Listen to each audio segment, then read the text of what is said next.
ng daanan dito, gawa ng mga sebo. Grabe. Ayan, nakikita nyo yan, sebo na yan. Ayan, sebo. Mga residente ng isang barangay sa Quezon City inirereklamo ang isang lutuan ng pares na sanhi di umano ng umaapaw na sebo sa kanilang mga kanal. Narito po tayo sa eskinita kung saan una itong nakunan ng cellphone video at inirereklamo nga ho ng mga residente.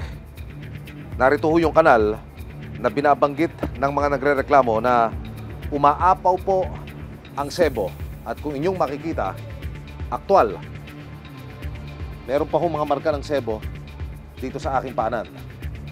Sa totoo lamang, medyo nangangamoy pa ho hanggang sa mga oras na ito. Ang binabanggit pa ng mga residente, kapag daw umuulan, umaapaw ang sebo dito sa mismo kong kinatatayuan dahil nga ako bumabara doon sa kanal at sa drainage.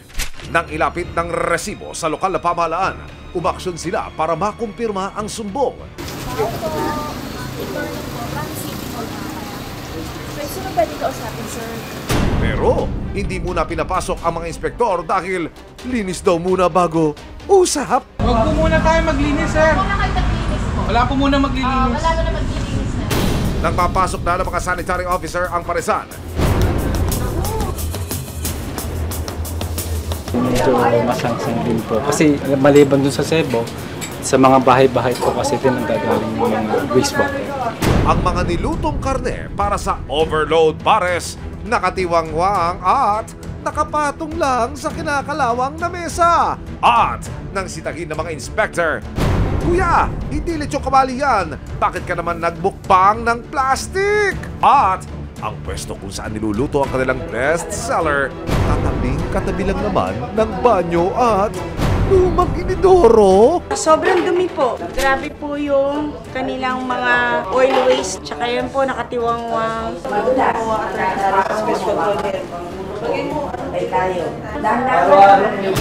Sa gitna ng inspeksyon, makikita ang isang tauhan na may sinasalok sa gutter ng kusina. Pitchel-pitchel pala ng sebo ang isinasali niya sa drum na halos mapuno na. Mabaho yung drainage po. Sobrang po yan, unhealthy. Ang liquid waste po, dadaloy po yan sa ating septic tanks. Papunta po sa ground po. Sebo overload nga talaga. Hindi, ano po yan. Dito lang po yan, di po lumalabas yan. Hindi po Kuya. lumalabas yan. Ang water po, abang po ganyan, naghahanap po yan kung saan po dadaloy. Ay, hindi po. May septic tank po kami. Ayun Asan po po? yung septic tank po. Ang grease trap po nyo.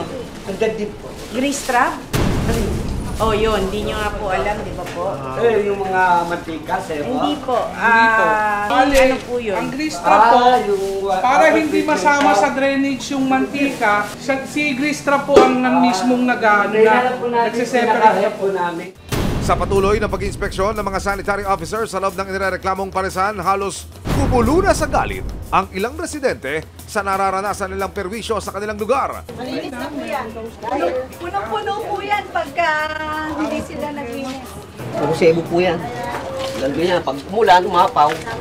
Ano po baksak na? Kasi yung butas yung ano lang naman, maliit.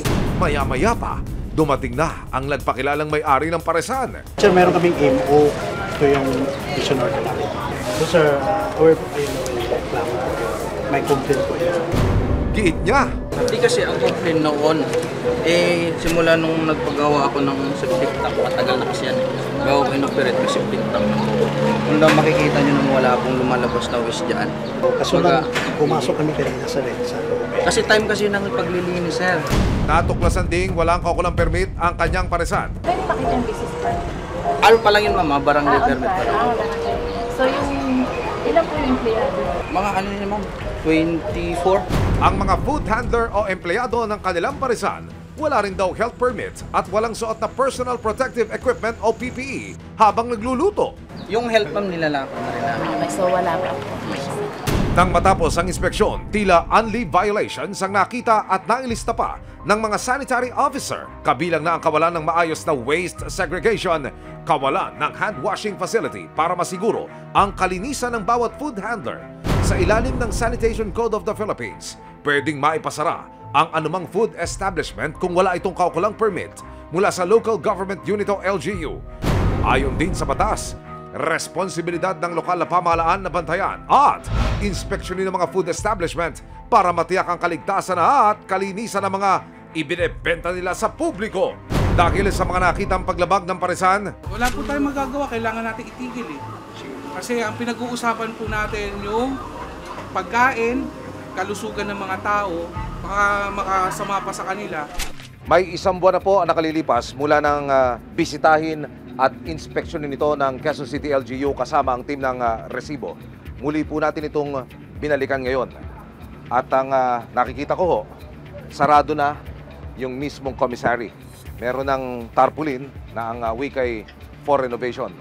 Ang binabanggit, yun hong mismong commissary ay lumipat na sa bagong lokasyon nito. At ang binabanggit pa ayon sa impormasyon na ating natanggap, nagtatayo na rin sila ng isang industrial type na kitchen na siyang akma sa negosyong meron sila. Eto na po ngayon, sir, ipapakita ko na po sa inyo. Ito, sir, yung tinatawag na stock room storage po. Yan. Para po sa mga frozen po, nandito na po sila lahat ilalagay. Preparing table po. Dito po lahat ipe-prepared ang lahat ng lulutuin. Kahit sino man yung pumasok po dito kung sakali at makita nila na maayos na, malinis na, binago na. Natuto po kami na tama naman po talaga po na dapat iayos. Next week, makikita nyo na po yung buong buo. Nangako naman ng lokal na pamahalaan ng Quezon City na patuloy nilang babantayan ang lahat ng mga food establishment. Kasabay ng paghahanap buhay tulad ng paresan na ito sa Quezon City, may mga responsibilidad na kailangang gampanan para masigurong ligtas ang customers at masigurong hindi makapeperwisyo ang kanilang operasyon sa ibang mga tao. May mga nakatalagang patakaran ng bawat lokal na pamahalaan na kailangang sundin at tuparin sa ngalan ng kaayusan at kalusugan.